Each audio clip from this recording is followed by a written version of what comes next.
എങ്ങനെയാണ് ഇവിടുത്തെ സ്റ്റുഡൻസിനെ പ്രൊജക്റ്റ് ചെയ്യാൻ സഹായിക്കുന്നത്?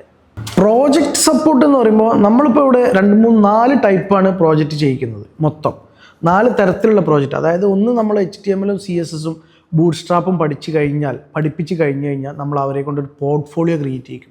അവരുടെ സ്വന്തം പോർട്ട്ഫോളിയോ, ഒരു റെസ്പോൺസീവ് ആയിട്ടുള്ള ഒരു പോർട്ട്ഫോളിയോ ക്രിയേറ്റ് ചെയ്യും. ആ സമയത്ത് നമ്മൾ അവരുടെ കൂടെ ഇരുന്നിട്ട് അവർക്ക് ഇത് ഒരു ഓക്കെയാണ്, അവർ എവിടുന്നേലൊക്കെ നെറ്റിൽ നിന്നൊക്കെ റെഫറൻസ് നോക്കിയിട്ട് ഒരു ഐഡിയ ഉണ്ടാക്കിയിട്ടുണ്ടാവും.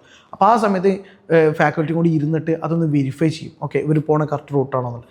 എന്നിട്ട് ഇത് എങ്ങനെ ബ്രേക്ക് ഡൗൺ ചെയ്യണം. അപ്പോൾ ഒരു പോർട്ട്ഫോളിയോ ആണ്, ഒരു വലിയ സൈറ്റ് ആണെങ്കിൽ ഇത് എങ്ങനെ നമുക്ക് അച്ചീവ് ചെയ്തെടുക്കുക എന്നുള്ളത് ഒരു പാനൽ ഡിസ്കഷൻ മാതിരി ഇരുന്നിട്ട് ഇത് ഓരോ ബ്രേക്ക് ഡൗൺ ചെറിയ കഷ്ണങ്ങളാക്കിയിട്ട് മാറ്റുന്നതിന്.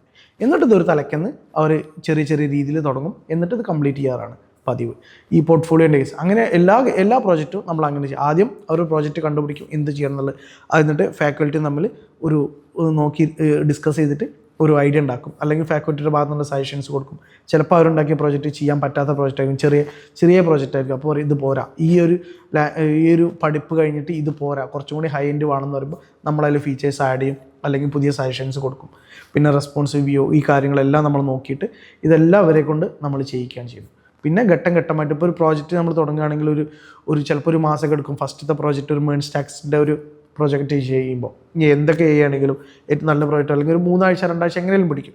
അപ്പോൾ ഇത് ഇടയ്ക്കിടയ്ക്ക് നമ്മൾ വെരിഫൈ ചെയ്യും, എങ്ങനെയാണ് ഇവർ പോണ റൂട്ട് കറക്റ്റാണോ, എഴുതുന്ന കോഡ് കറക്റ്റാണോ എന്ന് നോക്കും. ഇന്ന് ലാസ്റ്റ് ഇത് കംപ്ലീറ്റ് കഴിഞ്ഞാൽ നമ്മൾ കോഡ് റിവ്യൂ ചെയ്യും. കോഡ് റിവ്യൂ ഒക്കെ ചെയ്തതിൻ്റെ ശേഷമാണ് ഇത് അവർ പബ്ലിഷ് ചെയ്യും. ഓക്കെ, ഇത് പബ്ലിഷ് ചെയ്യുമ്പോൾ ഫസ്റ്റ് വരെ ഏതെങ്കിലുമൊക്കെ ഫ്രീ പോർഷനിലൊക്കെ പബ്ലിഷ് ചെയ്ത് നോക്കും. എന്നിട്ട് അവർക്ക് പെയ്ഡ് എടുത്തിട്ട് ചെയ്യണമെങ്കിൽ ചെയ്യുക, അല്ലെങ്കിൽ നോർമൽ തന്നെ ചെയ്തിട്ട് ഇതാണ് ഈ പബ്ലിഷ് ചെയ്ത പ്രോജക്റ്റാണ് ഇവർ റെസ്യൂമിൽ വെക്കുന്നത്.